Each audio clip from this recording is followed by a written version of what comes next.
I was grieving, and I thought a puppy would help me direct some of the love that I had for my daughter that I could no longer hold. Jeanne Dixon is heartbroken. Last July, her daughter Charlene suddenly died. The 19-year-old went in for knee surgery, and Jeanne says things took a dramatic turn for the worse when she developed a blood clot. After 9 days in the hospital, she passed away.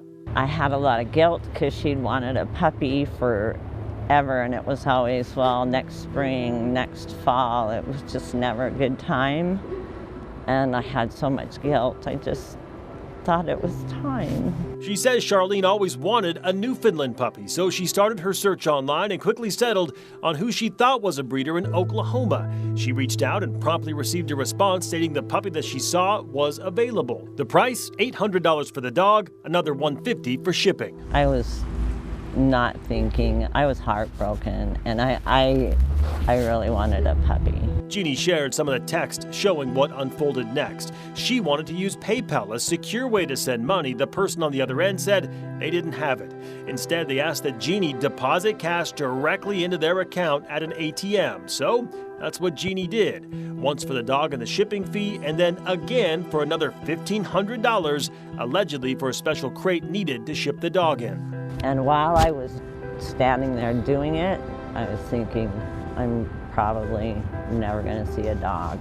But I so wanted to believe that I told this person how desperately I needed this puppy. It's when the alleged breeder asked for another $2,500 for insurance that it finally clicked. There was no dog, and she'd just been scammed out of $2,400.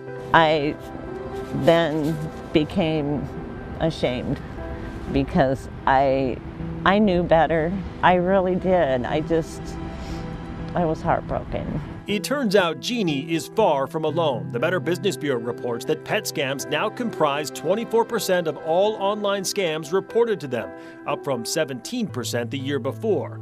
And of those targeted for a pet scam, 70% lose money. But the safest thing is to meet the breeder and meet the puppy. John Goodwin is the senior director of the Stop Puppy Mills campaign for the Humane Society of the United States. He says while demand for pets has increased during the pandemic, puppy scams have been around for years. We encourage people when they're acquiring a new dog to either first adopt from a shelter or rescue, because you'll be meeting the dog and you'll know the dog exists, or if you're purchasing from a breeder, insist on meeting the breeder, meeting the mother dog, seeing where the mother dog lives, and of course, seeing that the puppy actually exists.